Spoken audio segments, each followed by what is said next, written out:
La scène se déroule dans le Moyen Atlas, entre montagnes, piémonts et plaines.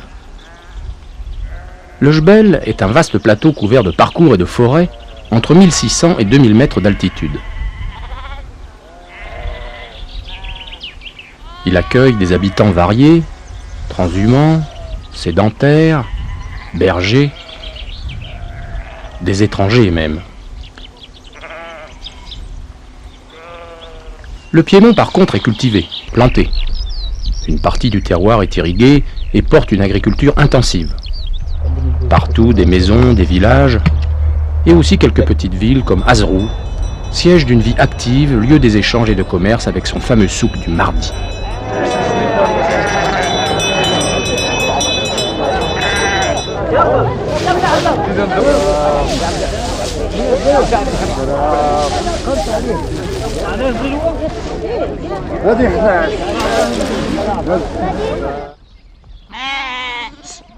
L'Azahar, occupé plus récemment, est largement cultivé, moins intensif, mais très habité.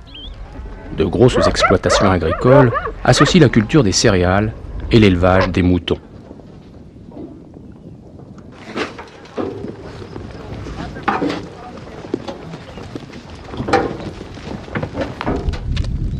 Mais ça n'a pas toujours été comme ça. Au début de ce siècle, les éleveurs pratiquaient ici une double transhumance. Ils partaient l'automne et l'hiver en bas, dans l'Azrar, à l'abri des forêts du Piémont.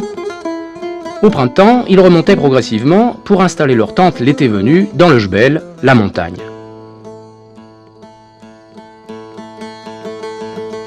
Chaque tribu disposait ainsi d'une longue bande de terre aux frontières jalousement défendues qui permettait à chacun de profiter au mieux des 3 étages de la végétation.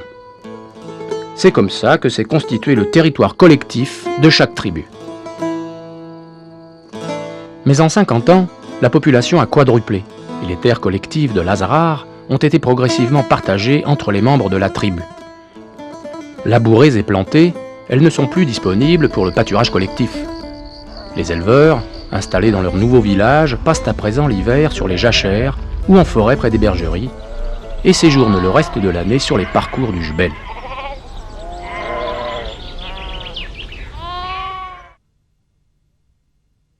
Quatre personnages entrent en scène. Omar, le petit éleveur. Les gros éleveurs de la Noc comme Haj Smaïl ou Haj Wali. Hassani, le vieux berger avec son patron Aboubi. Enfin, Ahmed et son épouse Arkeya en butte à de sérieuses tracasseries.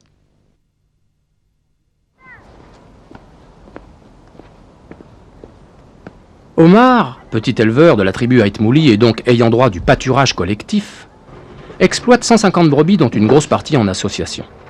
En bas, il a sa maison, des cultures sur quelques hectares. Il monte tôt sur le Jbel et garde lui-même. Sa femme reste en bas, retenue par les occupations quotidiennes.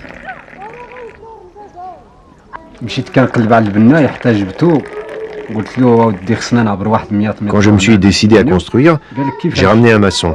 Et je lui ai dit que je voulais 100 mètres carrés. Il m'a demandé où on mettait la porte, ici ou là.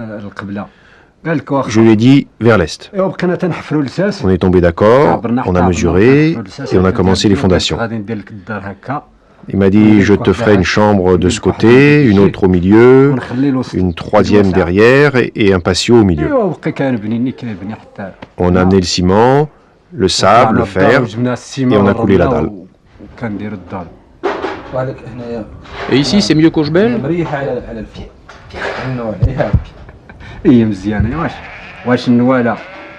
Bien sûr, la Nouala c'est vraiment pénible, alors qu'ici c'est pour se reposer.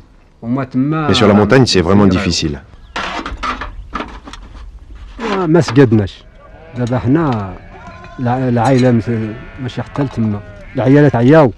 Ma femme ne veut pas monter au Jbel avec moi. Les conditions de vie y sont trop dures.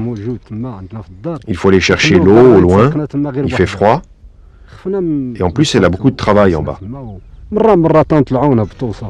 Et si on laisse la maison vide, on risque d'être volé.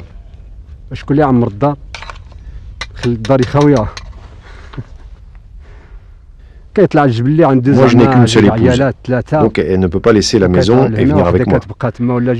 Ici, quand les hommes ont 2 femmes, ils en laissent une en bas, et l'autre vient au Jbel pour aider au gardiennage et à l'abreuvement. Bah et toi, tu n'as pas pensé à prendre une deuxième femme? Non, une me suffit. Tu sais, les femmes sont ennuyeuses. Il leur manque toujours quelque chose. Elles ne cessent de demander de l'argent, du savon, des vêtements, une belle tente, que sais-je encore. Et moi, je ne suis qu'un pauvre berger qui prend des troupeaux en association.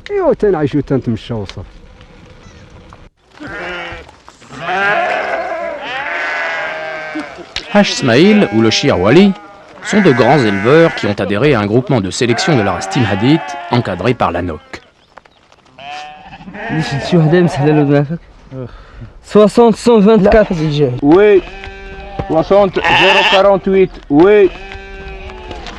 Celle-ci, elle aussi, il présente des cheveux, comment dirais-je, des cheveux blancs qui sont des caractères extérieurs de la race.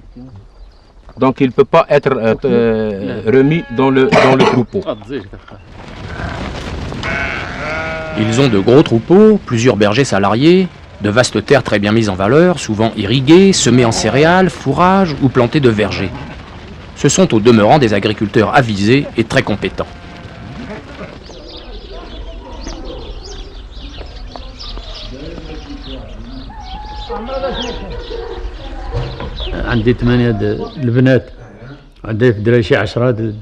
J'ai 8 filles et 10 garçons. Et 3 épouses. On travaille pour nos enfants, mais Dieu merci, on est très bien. On remercie notre roi. Sans lui, on ne pourrait rien faire. J'ai 200 hectares, dont 80 en irrigué. Je possède des terres à Amras, à Inle, à Zrou, Sidi Adi, Boufra et au Jbel aussi. Dieu merci, nous vivons très bien et on aide même les gens démunis. Avec les ouvriers que j'emploie, je fais vivre 10 familles avec 8 ou 9 enfants chacune. Ils sont tous payés, logés et nourris.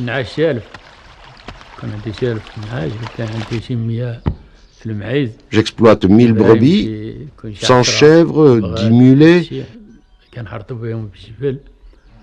20 vaches aussi. On vit bien.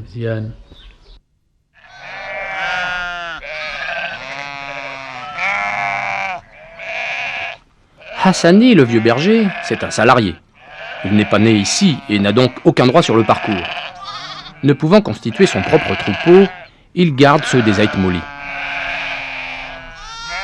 Il mène une existence difficile, celle des bergers.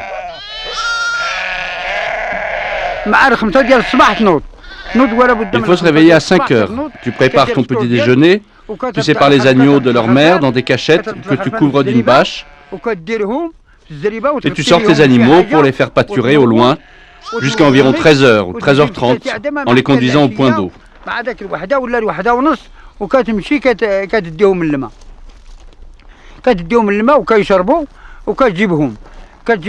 Une fois à l'autre, tu abreuves les animaux et tu fais pâturer le troupeau jusqu'au soir pour les ramener vers le coup de 5 heures à Azriba. Tu remets les agneaux avec leur mère pour la téter et tu rentres pour préparer la marmite et te faire du thé. S'il y a de l'huile d'olive avec le thé, tu manges un peu de pain et tu commences à préparer le dîner. Ensuite tu manges ta marmite, puis tu prépares ton lit et tu dors.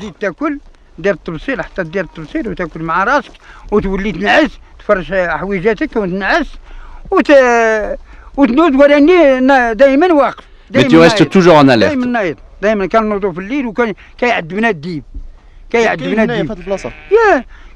On se réveille la nuit à cause des chacals. Le chacal nous pose de gros problèmes. Il y a du chacal ici, beaucoup. Il vient la nuit et on n'arrête pas de crier. Il est passé par là, il est passé par ici. Les chiens, on doit les dresser pour attaquer le chacal.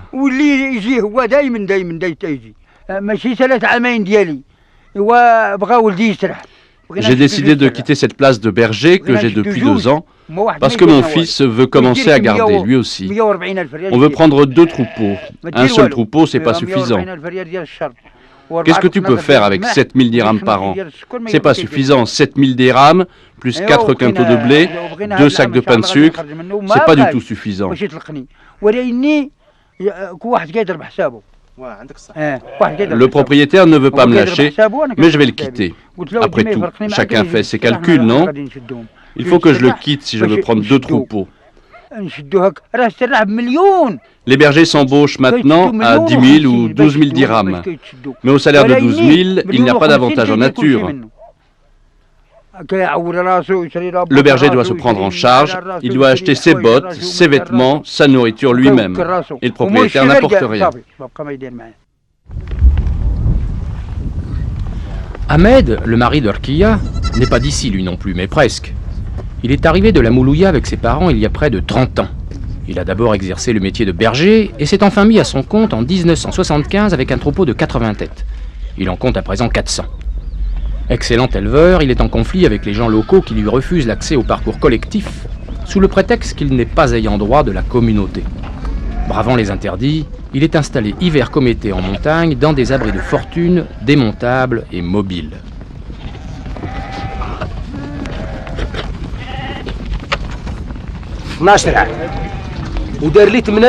Quand j'ai commencé à travailler, j'avais 12 ans et je ne possédais rien. Je recevais 400 dirhams par an. Après 2 ans, je suis passé chez un autre éleveur, puis un autre, et ainsi de suite. En juin, je touchais mon salaire, 1500 ou 2000 dirhams par an, et j'ai ainsi économisé. Quand j'ai eu 80 brebis à moi, l'éleveur n'a plus voulu de moi, et je me suis alors installé sous ma propre tente, en 1975.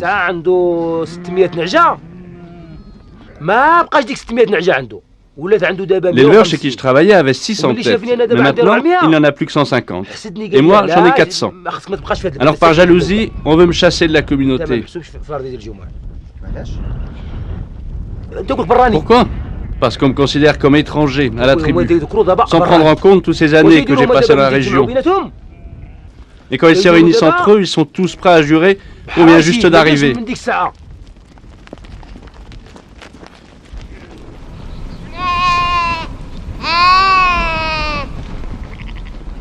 C'est donc en montagne, loin des regards, qu'il se réfugie sous sa nouala en plastique. La vie là-haut est dure et chacun s'active. Comme Orkia, sa femme. Le matin, je prépare le petit déjeuner, on mange ensemble. Puis, je prépare le pain, je fais la lessive, et après le déjeuner, je fais la vaisselle. Je balaye le sol, je décore la nouala, j'allume le feu, puis je prépare le dîner, et ainsi de suite.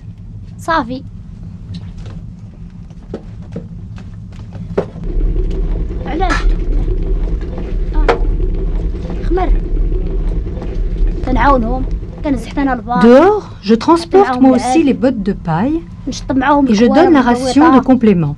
Je balaye la bergerie avec mon mari. J'utilise la brouette. Quand il veut faire rentrer le troupeau, on sépare les agneaux en lots. Je l'aide. Je vais chercher l'eau. Je soigne les chiens et les mulets.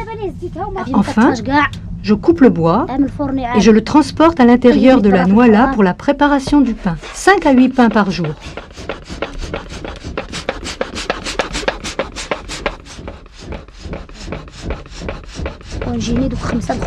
On utilise le four traditionnel tous les jours. Et puis le soir, je prépare le dîner. Voilà, c'est tout.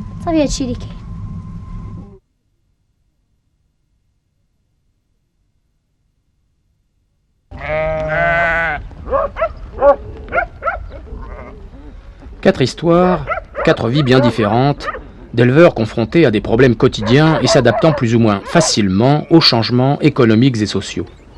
Les conditions de vie et de statut social de tous ces gens sont très différentes, et les stratégies pour faire du mouton et conduire un troupeau ne sont évidemment pas les mêmes d'un éleveur à l'autre. Mais une image s'impose, celle d'éleveurs compétents.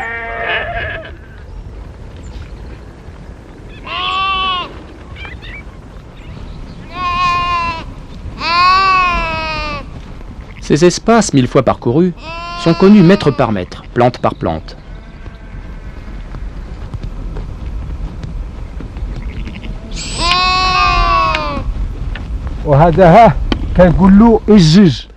Cette herbe s'appelle Ijej. Elle est très intéressante pour les animaux en automne. Elle reste toujours verte. Mais celle-là, qui se dessèche, est sans intérêt pour les animaux. Tu connais son nom? Elle s'appelle Tarazazi. Cette plante-là est très utile aux animaux en automne. Même sèche, elle reste assez haute et les animaux la mangent, et en particulier les tiges. Elle s'appelle Tinoura. Elle est intéressante pendant les mois de novembre ou décembre. Les animaux la consomment comme l'orge. Elle est très bonne.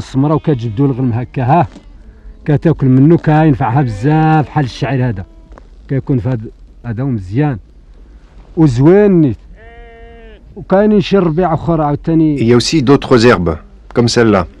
Quand les brebis ont faim, elle la secoue avec les pattes, comme ça. Elle mange ces parties-là et rejette les parties épineuses. Elle s'appelle Aguerbaz. Cette plante est bonne pour le troupeau. Comment tu l'appelles? En arabe, on l'appelle touchant. Et en berbère, azoukeni. Celle-ci s'appelle tamouit. Et elle est bonne pour le troupeau? Elle est très bonne. Ahmed, Omar et les autres connaissent aussi les habitudes du troupeau et les lieux qu'ils préfèrent. Ils accordent ainsi une grande importance à l'oukar.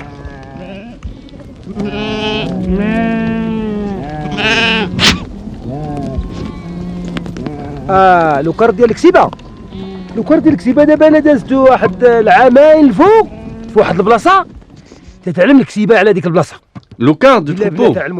Eh bien, si les animaux passent 2 ans ou plus dans un même lieu, ils commencent à bien connaître cet endroit. Les jeunes et les adultes s'y habituent. تعيش الغلم خير من واحد البلاصه اللي ما علماش علمه على الماء وعلمه على المرقاد. Et même s'il est pauvre en herbe, ils préfèrent leur oukar à un endroit plus riche parce qu'ils le connaissent. Ils retournent les pierres, grattent avec leurs pieds. تحفر الا كان شويه الارض ناقصه الربيع وداكشي الغلم عايشه واحد الغلم دابا داكشي بالتجربات تنشوفوا دابا الا كانت الغلم على هذه البلاصه وكانت ناقصه ما نقدروش نديو Il faut au moins 2 ans pour que le troupeau s'accoutume à un tel lieu, qu'il s'habitue à l'eau, à l'endroit où il dort, le mergued, et surtout au pâturage. خصنا لا بغينا نديو ديك البلاصه غادي عامين تجي ناقصه الغنم اكثر من داكشي فاش كانت الغنم غادي تجي ناقصه. C'est ça d'expérience. عاد تولي غنم عاد تولي غنم وما ديك العامين ديال الاولى تتكرر. Et si les animaux ne sont pas en bon état, il faut surtout les laisser dans leur oukar. Et quand on change de place les 2 premières années, c'est toujours très difficile.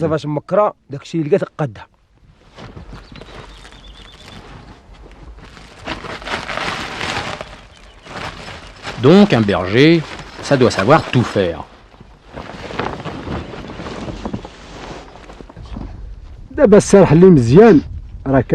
Un bon berger doit bien surveiller son troupeau, bien repérer les animaux malades, ceux qui pâturent, ceux qui ne pâturent pas.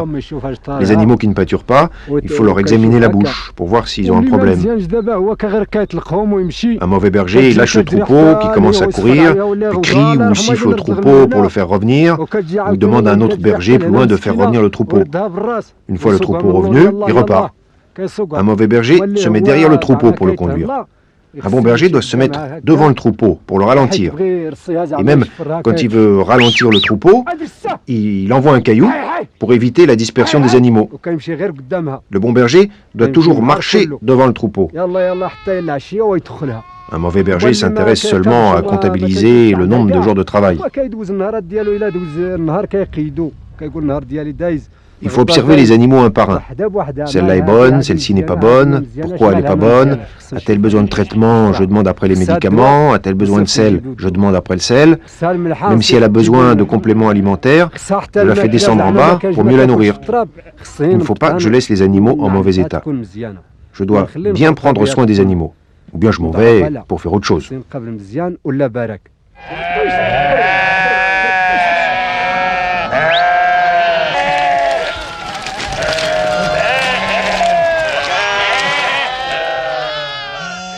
Et puis un berger, ça connaît la médecine aussi.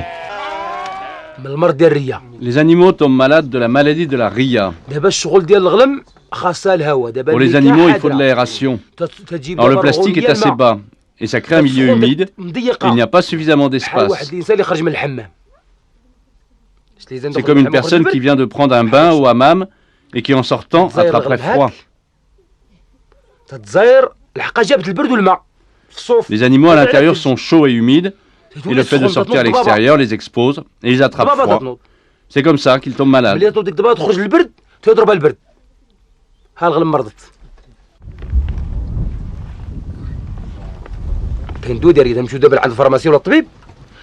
On va alors chez le vétérinaire ou le pharmacien et on lui demande le médicament pour la ria. C'est la sofamycine, c'est très bon. Tu vois cette brebis, elle est atteinte d'une maladie du cœur qu'on appelle Boglib. On trouve de l'eau entre les tissus cardiaques et la peau. Malheureusement, on a cherché partout des médicaments, mais on n'a pas trouvé le bon remède. Et les médecines traditionnelles? On traite avec un produit qu'on appelle Katran. C'est un liquide qui provient du feuillage des cèdres. Je l'ai déjà essayé, mais ça n'a rien donné. Les symptômes continuent à apparaître, sous le museau. La brebis devient chétive, la queue est sans laine.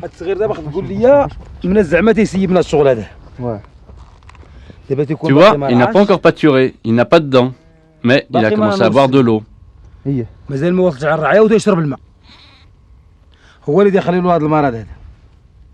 C'est la cause de la diarrhée.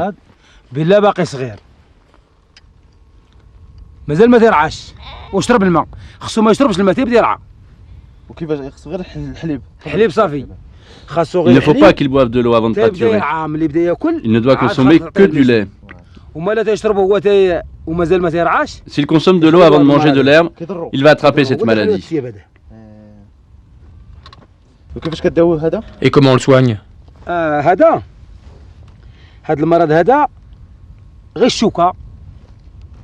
On fait des piqûres, on achète ça chez le pharmacien et on le pique ici nous-mêmes.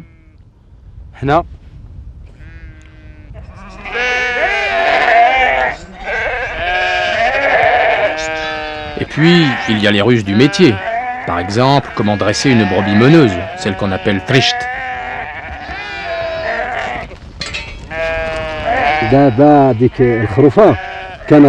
Trisht, je l'éduque depuis l'âge de 4 à 5 mois, depuis qu'elle est une jeune agnelle. Et on la tape jour après jour, jusqu'à ce qu'elle soit dressée. Chaque jour, je la tape un peu plus, jusqu'à ce qu'on la tonde pour la première fois. Après la tonte, elle est complètement dressée. Chaque fois que tu appelles Trisht, elle part en premier. Même si elle fait devant elle, elle part en premier. L'oued, elle le traverse. Elle ne recule devant rien. Elle craint le bâton. Tu apprends à la brebis comme tu éduques tes enfants. Tu leur montres comment faire. C'est la même chose.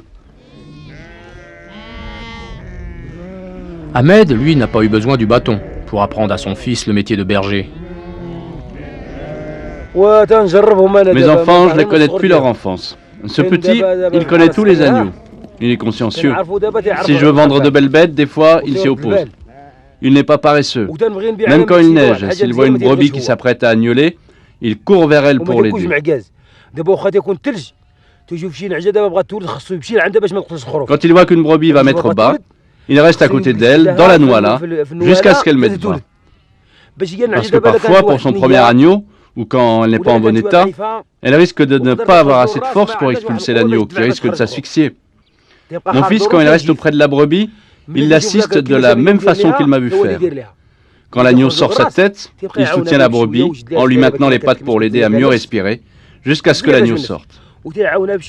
Et quand on sépare les agneaux des mères, il redonne ensuite l'agneau à sa mère sans se tromper. Il se rappelle de tous les agneaux, même quand ils sont devenus grands. Il est comme ça depuis son enfance.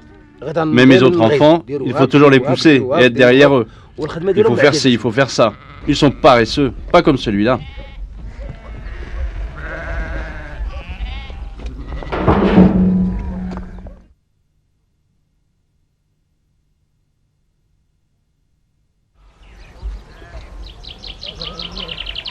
Mais là où les choses changent d'un éleveur à l'autre, c'est dans l'organisation des déplacements des troupeaux et dans la façon d'utiliser les ressources de la montagne.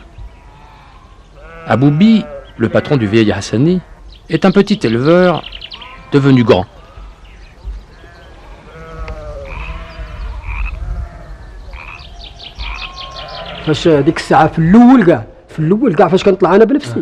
Quand je montais moi-même, je montais en avril, mai, mais plutôt avril. Et j'y restais car je ne faisais pas d'agriculture. Depuis que j'ai commencé à labourer, j'en vois des bergers qui ont des familles. En hiver, les grandes tentes sont dressées en bas, mais les animaux restent là-haut. S'il neige, les bergers descendent des troupeaux. Quand la neige fond, les troupeaux remontent. C'est ce qu'on fait depuis bien longtemps. Tout le monde faisait la même chose. S'il neigeait, il était indispensable que les troupeaux redescendent ici, parce que là-haut, il n'y avait pas de bergerie. Mais ces derniers temps, du côté des Aïtouahi, là où campe le mari de Rkia, les gens ont commencé à construire des noilas au bord de la forêt, pour abriter les troupeaux de la neige. Il y a donc maintenant deux grands types d'éleveurs, radicalement différents. Des sédentaires fixés en montagne et des transhumants, utilisateurs temporaires du jbel. Les sédentaires du jbel sont ces gens venus d'ailleurs et en principe interdits de parcours collectif comme Ahmed et Rkia, et qui sont condamnés à rester là-haut tant qu'ils n'auront pas acheté de terrain en bas. Mais il y a aussi les propriétaires du bas qui installent en haut un berger quand ils en ont les moyens, ou un fils cadet quand ils sont trop serrés en bas. Deuxième grand type, les transhumants. Il faut distinguer les petits propriétaires comme Omar, qui garde lui-même et utilise les parcours du jbel et de la forêt plus de 8 mois par an, et les gros éleveurs comme ceux de la Noc, dont les troupeaux sont nourris l'hiver en bas dans des bergeries, et qui envoient leurs troupeaux au jbel menés par des bergers, comme le vieil Hassani par exemple, pour des périodes un peu moins longues. La manière de conduire les troupeaux varie donc d'un type d'éleveur à l'autre. Les gros éleveurs de la Noc élèvent en général deux types de troupeaux. Un troupeau de sélection pour produire des reproducteurs de race Timhadit, mâles, femelles, et un ou plusieurs troupeaux commerciaux.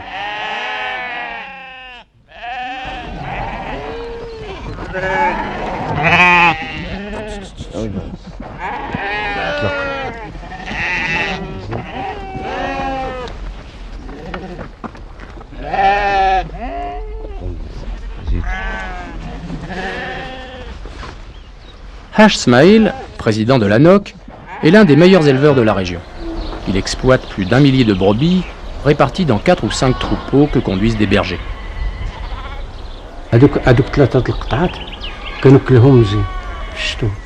Mes troupeaux à Noc, je les nourris bien en hiver et je les traite bien pour que je puisse avoir des agneaux précoces au mois de septembre de l'année qui suit. Parce que si les troupeaux ne sont pas bien nourris et traités en hiver, ça sera difficile de les faire relutter au printemps. Avant de lâcher les béliers, je fais entrer dans les troupeaux 2 béliers avec des tabliers marqueurs qui empêchent la saillie. Ils m'indiquent si les brebis veulent bien du bélier ou pas. Quand je vois que les brebis sont prêtes pour la lutte, je lâche les béliers. À ce moment, je divise les troupeaux en 3 groupes. Je choisis de très bons béliers. Quand la commission de sélection passe, elle voit les produits et leurs pairs.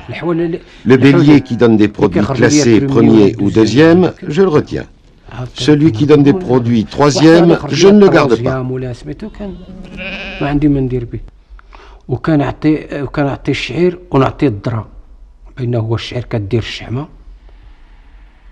Avant la mise bas, je donne le CMV, l'orge et le maïs.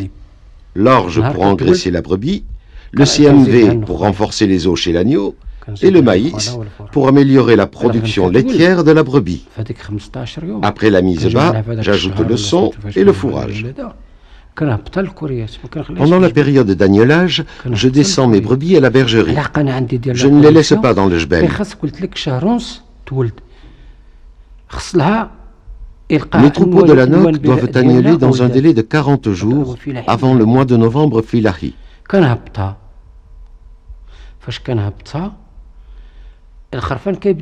Quand les animaux sont dans les bergeries, je donne aux agneaux du foin de luzerne au début.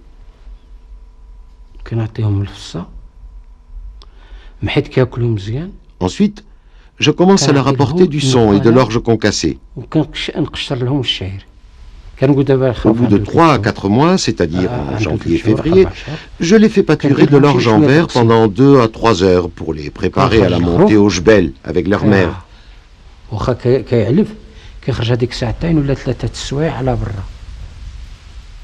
Ce qui permet d'éviter des chutes de poids chez l'agneau à cause des changements de régime. Le fait de mettre les agneaux sur l'orge en verre prépare l'estomac de l'agneau à l'alimentation sur parcours.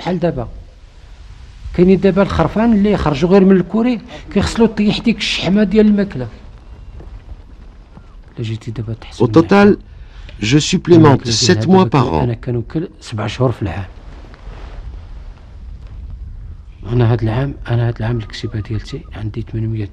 J'ai 800 brebis et 700 agneaux.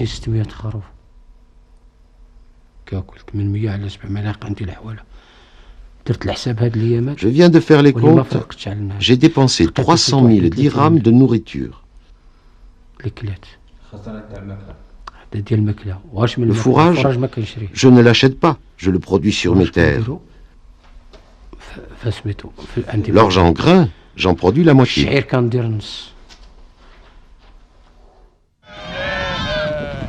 Omar, lui, qui n'a pas les mêmes moyens, garde lui-même, monte plus tôt et redescend plus tard.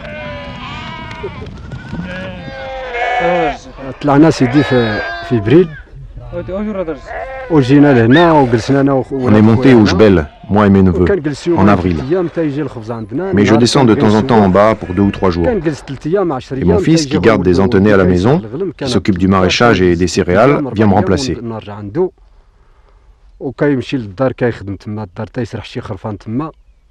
Ou bien ce sont mes voisins, qui sont des parents.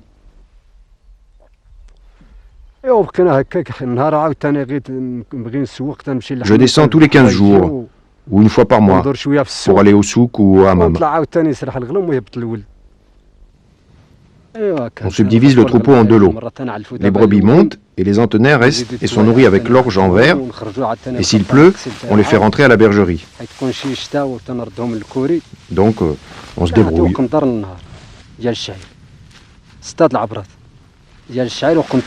Au total, on donne 1 quintal d'orge et 1 quintal de son, qui est l'équivalent de 6 abras par jour, pour 100 têtes, plus 1 balle de fourrage par jour. Il faut compter approximativement 75 dirhams dépensés par jour pendant 4 mois. Tu m'avais dit qu'une partie de ton troupeau était prise en association.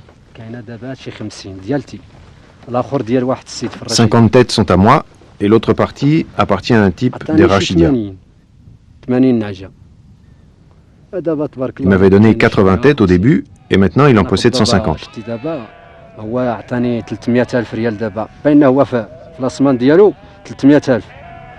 Il me donne au début 1500 dirhams pour acheter les aliments, et puis quand on partagera les bénéfices, il soustraira cette part initiale, et le reste, on le partagera tous les deux.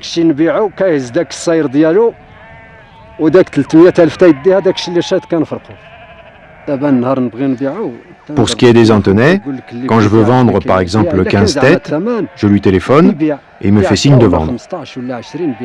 Et à la fin, on partage les bénéfices. Qu'est-ce que tu fais de l'argent? Je le cache dans un coffre à la maison. Tu ne le mets pas à la banque?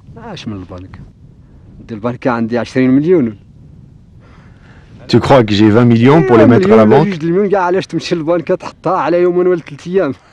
Je n'ai que 5000 dirhams.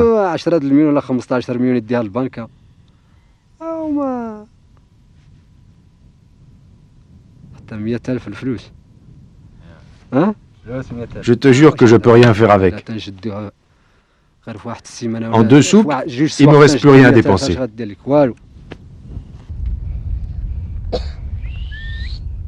Ahmed et Erkia, sédentaires forcés, restent toute l'année en montagne. Leur problème, c'est l'hiver.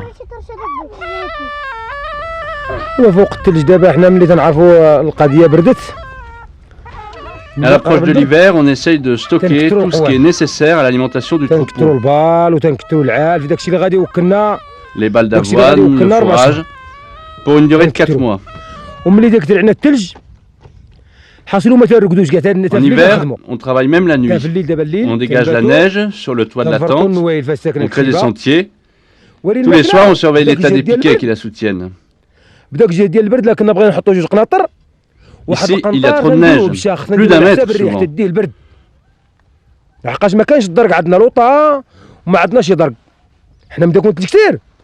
On doit nettoyer les mangeoires, donner aux bêtes plus que de raison, parce qu'une partie de l'aliment est toujours perdue à cause du vent.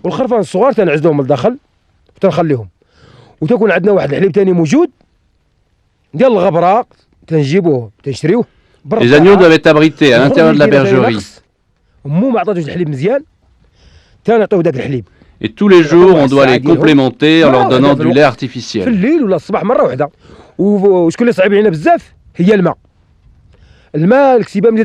qui est difficile ici en hiver, c'est l'eau. Une fois que la brebis a mangé la paille ou le fourrage, elle a envie de boire. Mais on n'a jamais assez d'eau, car même si on en stocke dans des citernes, elle gèle. On en a juste assez pour la famille.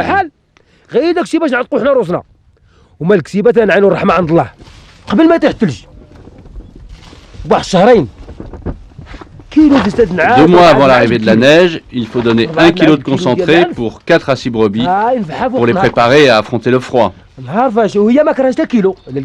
Mais elles en mangeraient bien 1 kg chacune.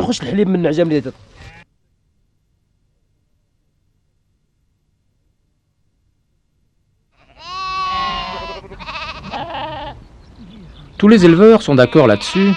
L'agneau précoce d'automne, le Bekri, c'est le meilleur. Comment s'y prendre pour avoir des naissances précoces? Il faut savoir que les brebis ne sont pas fertiles en hiver. Pour obtenir un agneau Bekri, né en octobre, il faut donc que les brebis soient saillies 5 mois plus tôt, donc en mai.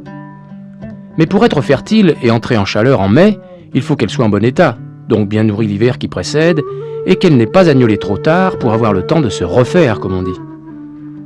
À ces conditions, ces brebis qui agneleront en octobre pourront à nouveau être saillies 1 ou 2 mois après, car les brebis locales reviennent vite en chaleur. Et 5 mois plus tard, elles feront un deuxième agnelage en produisant des agneaux mazouzi de printemps. On comprend aisément qu'à la campagne suivante, ces brebis qui ont agnelé 2 fois seront incapables d'être saillies à nouveau en mai pour redonner un agneau Bekri en octobre. De fait, saillies en août, elles ne réagneleront qu'en janvier de l'année suivante pour produire un agneau d'hiver, le Wasti.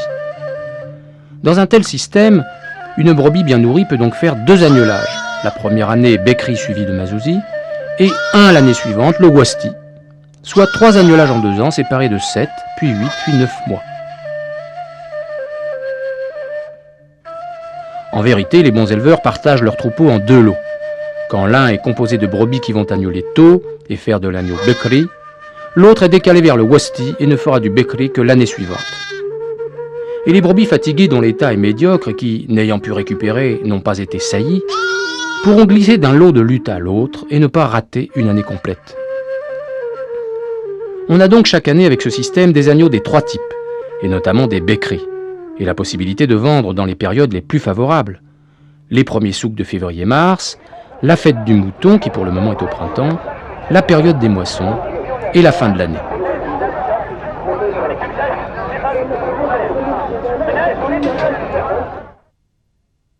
احنا دابا بكري كان بكري في واحد التاريخ كنطلقوا عليها الحواله كتخرج الحواله دابا كنطلقوا عليهم في تيفسا من تيفسا كنطلقوا عليها الحولي ما كنحيدوهاش كاع الحولي. Nous, dans le temps, on ne lâchait les béliers dans le troupeau qu'à Tifsa, c'est-à-dire en avril.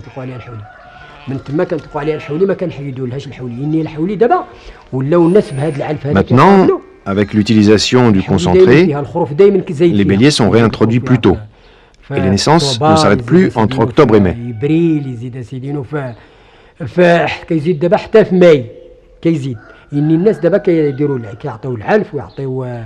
الدواء ويعطيو الفراج والكوريات الخروف دائما زايد فيها تعرفي الا كاينه عندك غير 400 نعجه.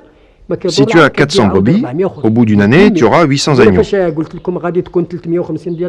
Tout à l'heure, quand je vous avais dit qu'il y avait 350 brebis qui ont agnolé, eh bien le reste des brebis va remettre bas une deuxième fois, grâce à une bonne alimentation, des traitements sanitaires et une bonne conduite du troupeau. Mais si je suis négligent, il y aura beaucoup de pertes.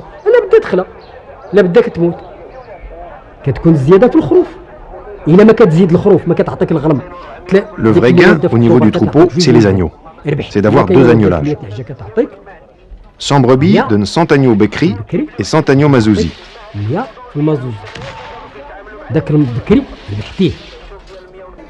Les agneaux Bekri, c'est un gain. Au lieu de vendre les mères, tu vends les agneaux.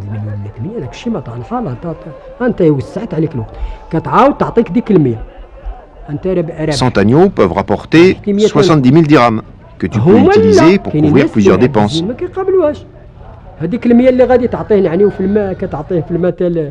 Et tu auras en plus 100 agneaux Mazouzi.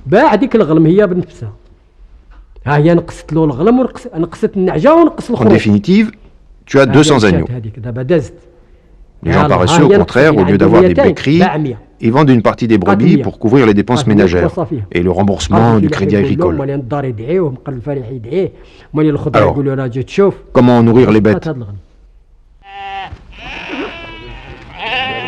Chez Haj Smaïl, il y a 2 logiques.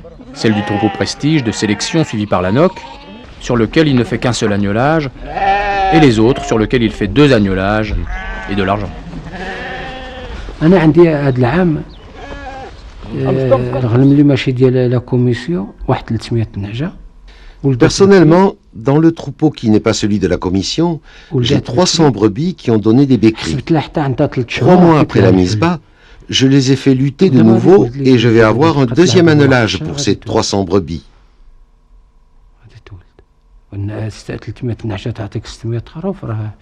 Elles vont agnoler en avril. Si 300 brebis te donnent 600 agneaux, c'est une bonne production, même si tu dois dépenser un peu plus d'argent en alimentation.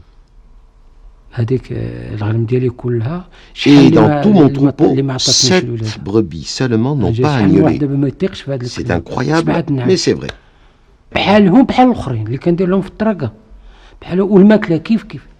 Sur mes troupeaux qui ne sont pas à la NOC, je pratique la même alimentation, mais ces troupeaux sont plus rentables, parce que je pratique un agnolage précoce. Moi, dès le mois de janvier, il me faut des agneaux bécris à vendre. Il faut qu'ils soient les premiers sur le marché. Si on est les premiers sur le souk, on profite de bons prix. Un bon éleveur doit être sur le souk avant les autres. Si tu entres avec les autres, c'est pas intéressant. Mais ce triple agnolage en 2 ans n'est pas toujours aussi bien programmé. Omar, qui a peu de moyens et subit les caprices du climat, ne réussit le bécri que les bonnes années.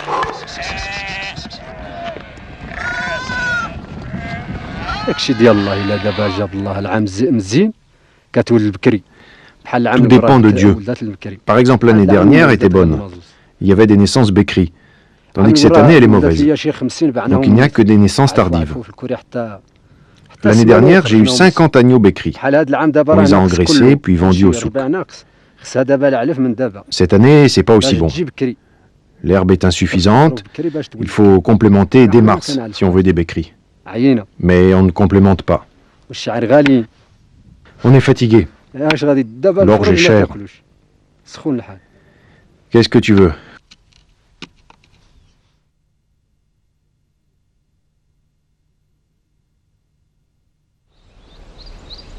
Il est un domaine pourtant où rien ne va plus et qui amène à se poser de graves questions sur la survie de ces systèmes. c'est celui de l'environnement et de la gestion des parcours hors forêt et en forêt.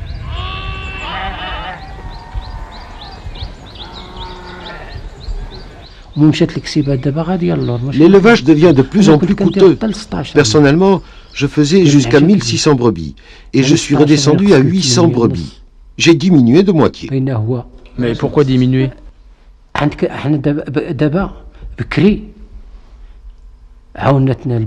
Avant, les parcours étaient suffisants. Nous utilisions la forêt et les éleveurs n'étaient pas très nombreux.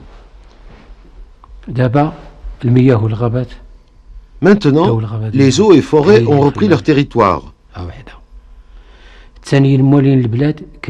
Et ont laissé très peu de forêts à notre disposition. De plus, les ayants droit passent des contrats avec des non-ayants droit des villages et des villes. Le contractant achète 4 à 500 têtes à l'ayant droit, avec lequel il a passé le contrat en mars, et il revend de ce troupeau en juillet ou août. Qu'est-ce qui reste sur les parcours comme herbe? Rien que du sol nu. Toi qui fais de l'élevage, tu supplémentes à partir d'août en attendant l'herbe de printemps. Une fois le printemps arrivé, il y a de nouveau des troupeaux sous contrat entre ayants droit et non ayants droit des villages et des villes. C'est la raison pour laquelle les éleveurs diminuent leurs troupeaux. En plus, il y a la poussée démographique. Le nombre d'ayants droit augmente et la terre reste la même. En hiver, on ne sort les troupeaux que pour les réchauffer et on les fait revenir le soir pour leur distribuer la nourriture. Les gens sont sous les plastiques dans le jbel. Dès que la neige est fondue, ils sortent pâturer. L'élevage est devenu très difficile.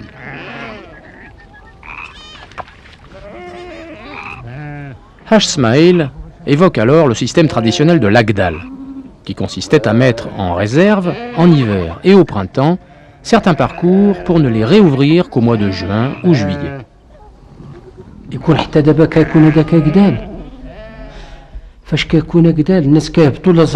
Du temps où on faisait l'Agdal, les éleveurs descendaient l'hiver en plaine. Mais depuis que le ranch Adarouche s'est installé là-bas, il n'y a plus d'Agdal. Avant, dès octobre ou novembre, plus personne ne restait dans le jbel. C'était vide, presque désert. Tu craignais de passer dans le jbel. Les éleveurs ne remontaient dans le jbel qu'en avril-mai. Et quand les éleveurs montaient au jbel, la hauteur de l'herbe était de 20 cm. Une autre cause à la disparition de l'Agdal, c'est la construction des abris dans le jbel. Les parcours du jbel commencent à être utilisés le long de l'année, soit par le biais des abris, soit par le biais des noilas. Les terres de parcours collectives sont devenues comme le visage qu'on rase chaque jour. Il ne reste plus rien sur ces parcours. En forêt, le constat est encore plus sévère. Si le pâturage de l'herbe est permis dans certaines parties, l'ébranchage est partout interdit. Mais pour tous ceux qui passent l'hiver là-haut, l'aliment apporté par les feuillages est indispensable, malgré la surveillance exercée par les forestiers.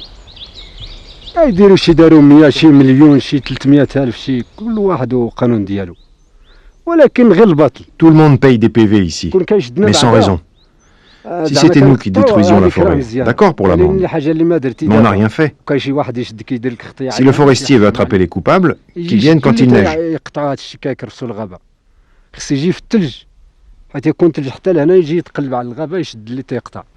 Parce que s'ils viennent constater les dégâts quand il fait beau, ils punissent ceux qui n'ont rien fait.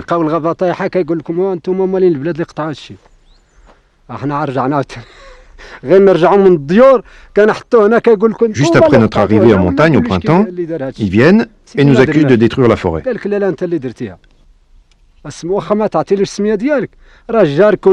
Mais c'est pas nous.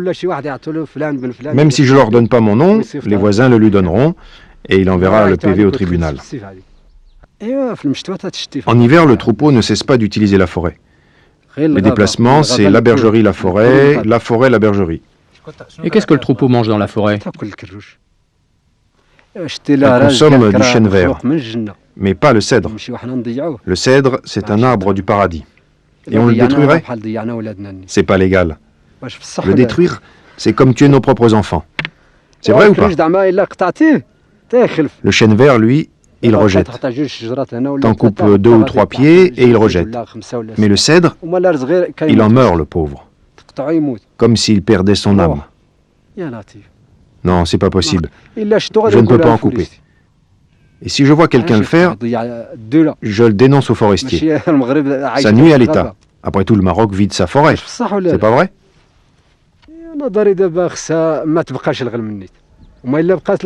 Il faut interdire le pâturage des moutons, sinon ça va continuer, même la nuit. La nuit? Oui, la nuit. Les bergers montent dans les arbres, comme des singes, pour couper les feuillages du cèdre jusqu'à la cime. Ils coupent les branches du haut jusqu'en bas, puis ils étalent sur le sol pour que les animaux les pâturent. Et quand ils ont mangé, ils repartent. Et ils recommencent le lendemain, et le surlendemain. Ils coupent comme ça 3, 4, 5 arbres par jour. Alors évidemment, la forêt disparaît. Ce ne sont pas les gens d'ici qui coupent le cèdre. Nous, on coupe seulement le chêne vert en bas, quand il y a de la neige. On en coupe 2 ou 3 branches qu'on ramène à la bergerie. Mais tu ne coupes pas l'arbre à ras au niveau de la racine. Mais ces gens-là abusent de la forêt. D'Ainle jusqu'à Ifran, tout est tombé par terre, jusqu'à Bouiriten. Là où il y a une belle forêt, elle est détruite. Et toi, qu'est-ce que t'en penses? Pour moi, si on est vraiment en démocratie, il faut massacrer ces types. Si on en attrape un, il faut lui couper les mains, ou lui couper la tête, ou lui crever les yeux, ou lui couper la langue, pour qu'il ne recommence plus. Si ces types veulent bien alimenter leur troupeau, qu'ils achètent du fourrage, ou qu'ils prennent en location un terrain domanial, en organisant les coupes, quelques branches ici, quelques branches là, au lieu de massacrer tous les arbres.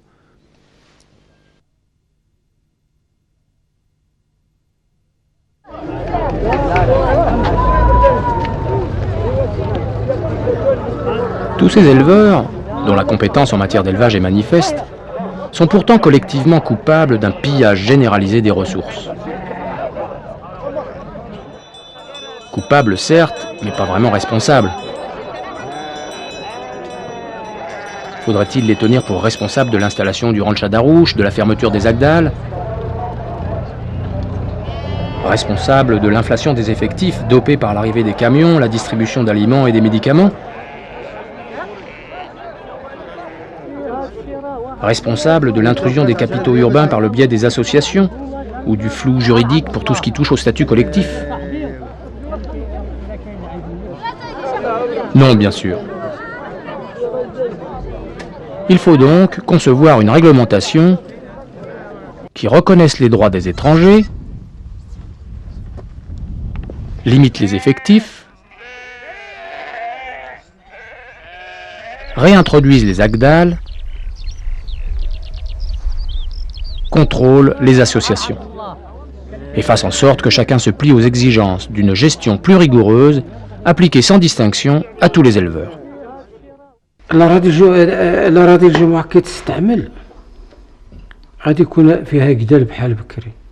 Il faut reprendre la pratique de l'Agdal, comme avant, sur les terres des Aït Mouli, qui sont en bon état.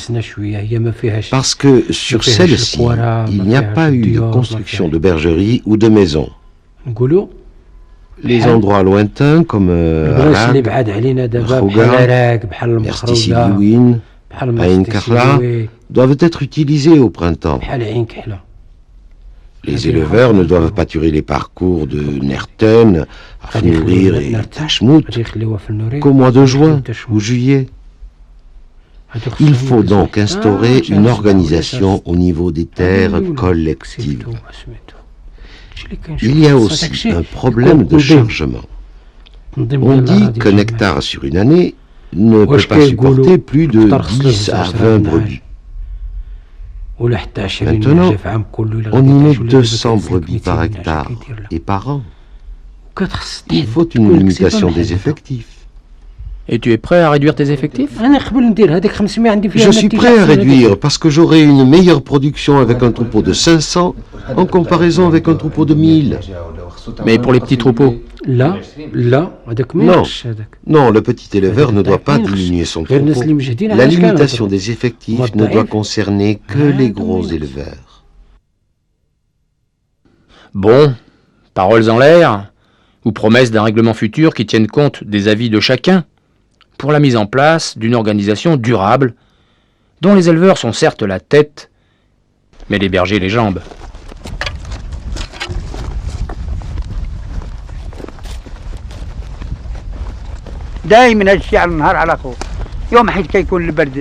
C'est toujours la même chose, tous les jours, jour après jour.